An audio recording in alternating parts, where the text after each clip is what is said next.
Hey, this is Coach Snow with CrossFit Iron Haven. Today I'm going to talk about the front squat, how to front squat, what are some cues to think about to get the most out of your front squat. So the front squat is a great leg exercise and also a core exercise to develop leg drive to come out of cleans. Usually you see these in weightlifting, however these are also a good all-around movement to develop a lot more stronger core, because when the bar is front-loaded, you're forced to work on stabilizing that midline even more than if it's in the back. It really targets your quads a lot more than just your glutes. Having a good front squat requires a lot of good upright mobility. Some of you starting out may not be able to get the elbows up as high, and you might find yourselves with those elbows starting a little bit low. So if you need to work on your front rack mobility across the next few weeks or even months, you can do some of these, or these,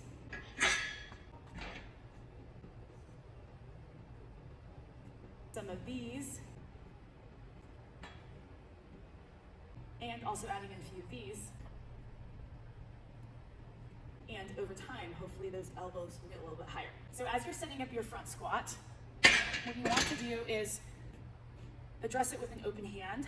So instead of a full grip, which will prevent those elbows from getting all the way up, I usually like to go in with the peace sign or 2 fingers and just have the bar on the very tips of the fingers so that you can keep an open grip as you bring those elbows up and around.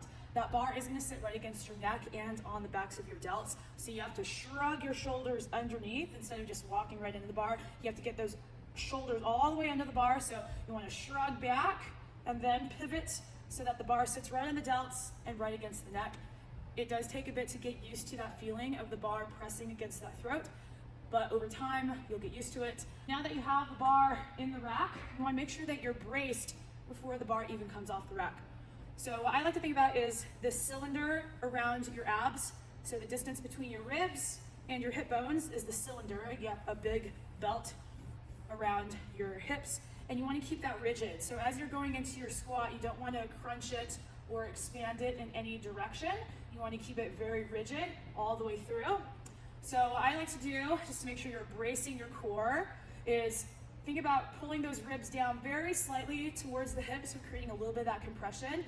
And then breathe in, pushing out against all sides of that cylinder. So imagine you do have a belt, and usually lifters that have a belt do push out against the belt. So once those ribs are compressed downward, you're gonna take a big breath in and then hold that compression. Now you can still breathe in a little bit in and out, but you're trying to hold that compressed sensation in your abs the entire time through the squat. So as you come up and address the bar, ribs down, big breath in, tighten up the abs, and then you can unwrap the bar and hold that. So I'm not allowing my abs to soften up, and as I'm squatting, I'm not allowing the hips to sway back. I'm keeping that compression through the abs and the core the entire time. As you're descending in the front squat, you want to have a controlled descent where you're not losing tension or connection with the bar at any point in time.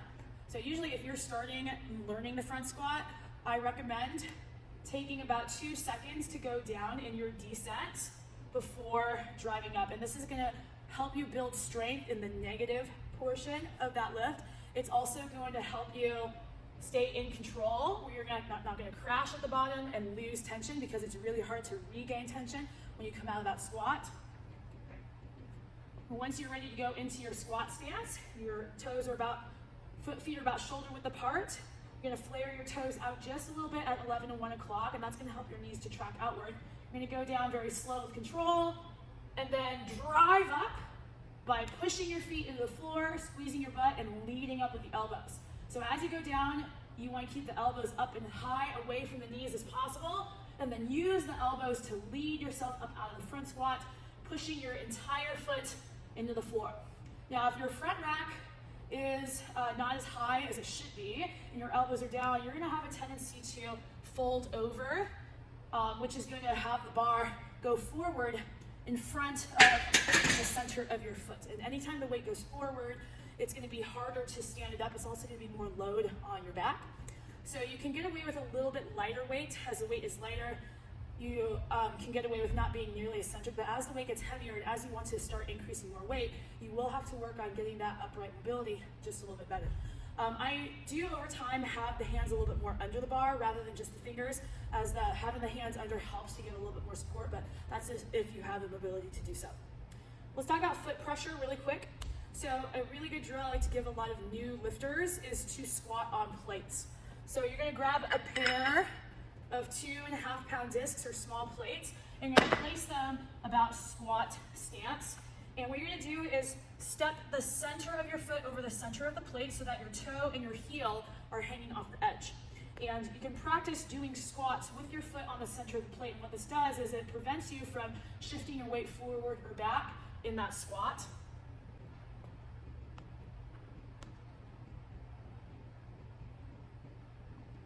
This really forces you to keep the pressure in the center of your foot, because we don't want to shift our weight too far back to the heels, and we also don't want to lift our heels and go too far on the toes. So squatting on plates gives you some tactile feedback to keep that weight centered in your stance. Another great drill I like to give beginners is squatting with the band, and what this does is helps you keep the knees tracking outward and keeping the tension and drive through your hips. So if you step inside the band and bring it just below the knees, you want to think about stretching the band on the way down and on the way up. And this is going to help you prevent the knees caving in and putting too much load on your knees, but it's going to help you utilize your hips, the muscles of your outer hips, a lot more effectively.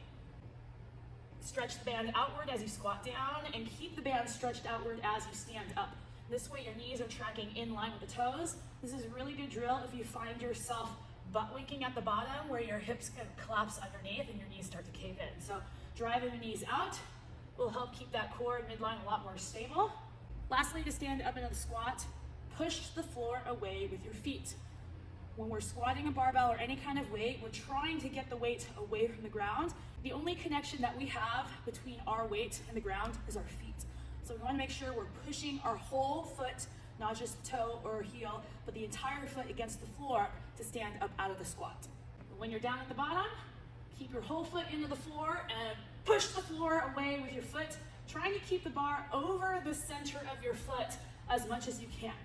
Everybody's body proportion is a little bit different. Some people have longer femurs, longer torsos, shorter torsos.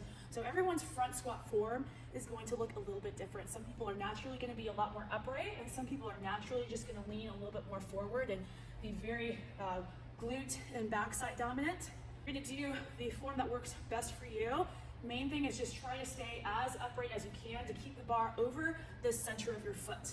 And that way you're going to be more in control of the weight. Anytime the bar gets forward of your center of gravity, it's much harder to be able to control that weight. Hope you enjoyed these tips on the front squat, and go out and build some strong legs.